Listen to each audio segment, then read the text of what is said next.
নমস্কার বন্ধুরা, আমি জ্যোতিষ রঞ্জিত। বিয়ের কথা উঠলেই যে প্রশ্ন আমাদের মনে সবার আগে উকি দেয় তা হলো, কেমন হবে আমাদের জীবনসঙ্গী, যার সঙ্গে সারা জীবন কাটাতে হবে সেই মানুষটি ঠিক কেমন হবে তা আগে থেকে জানার উপায় বলে দিচ্ছে জ্যোতিষশাস্ত্র। তো ভিডিওটি সম্পূর্ণ দেখবেন। কোনো ছেলে বা মেয়ে বয়স ও যোগ্যতা বিয়ের উপযুক্ত হলে তার বিয়ের প্রস্তুতি শুরু হয়ে যায়। অ্যারেঞ্জ ম্যারেজ হোক বা লাভ ম্যারেজ, বিয়ের প্রস্তুতি ও বিয়ে নিয়ে আলোচনা তা অনেক আগে থেকে চলতে থাকে। আর ছেলে হোক বা মেয়ে, কিশোর বয়স থেকে তার মনে ভবিষ্যৎ জীবনসঙ্গী কেমন হবে সেই বিষয়ে একটা আগ্রহ জন্ম নেয়। বলা হয়ে থাকে যে বিবাহিত জীবন এবং জীবনসঙ্গী কেমন হবে তা অনেকটাই ভাগ্যের উপর নির্ভর করে, কারণ জুটি ঈশ্বর স্বয়ং তৈরি করেন। তবে জ্যোতিষশাস্ত্রে কয়েকটি উপায়ের কথা বলা আছে, যার সাহায্যে জীবনসঙ্গী কেমন দেখতে হবে, তিনি ধনী হবেন কি না তা অনেকটাই জানা যেতে পারে। কীভাবে জানবেন ভবিষ্যৎ জীবনসঙ্গী সম্পর্কে?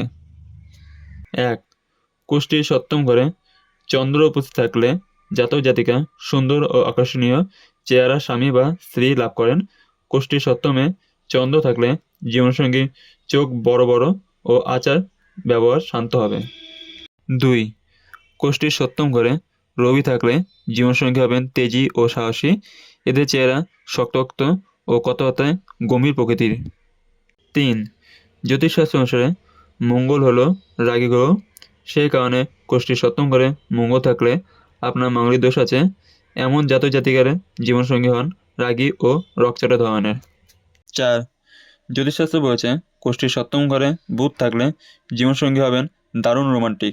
শুধু তাই নয়, এমন জাতির জাতিকাদের জীবনসঙ্গীরা হন বুদ্ধিমান, সুন্দর ও নানা শিল্পকর্ণায় দক্ষ। 5. জন্মছকে সপ্তম ঘরে যাদের বৃহস্পতি থাকে তারা সুন্দর ও আকর্ষণীয় চেহারা জীবনসঙ্গী লাভ করেন। এদের জীবনসঙ্গীদের চেহারায় একটা আলোর দ্যুতি ফুটে থাকে সবসময়। 6. যাদের জন্মছকে সপ্তম ঘরে শুক্র অবস্থান করে তাদের জীবনসঙ্গীরা তাদের খুব ভালোবাসেন। এরা বিয়ের পর সুন্দর ও আরামময় জীবন কাটিয়ে থাকেন। 7. বিবাহিত জীবনের ক্ষেত্রে কুষ্টির সপ্তম ঘরে শনি থাকা কিন্তু মোটেও শুভ নয়। যাদের জন্মছকে সপ্তম ঘরে শনি অবস্থান করে তাদের জীবনসঙ্গীদের বয়স অনেকটাই বেশি হয়। পাশাপাশি এদের জীবনসঙ্গীদের চেহারা মোটেও সুন্দর হয় না। এদের স্বভাব হয় খিটখিটে এবং অল্প বয়সেই এরা বুড়ি হয়ে যায়। সম্পূর্ণ ভিডিও দেখার জন্য আপনাদের অসংখ্য ধন্যবাদ। ভিডিওটি ভালো লাগলে লাইক, শেয়ার আর আপনাদের কোনো মন্তব্য থাকলে কমেন্টে জানাবেন এবং চ্যানেলটিকে সাবস্ক্রাইব করে বেল আইকন অন করে পাশে থাকবেন। আজকে আমার ভিডিও এখানে শেষ, দেখা হবে পরের ভিডিওতে।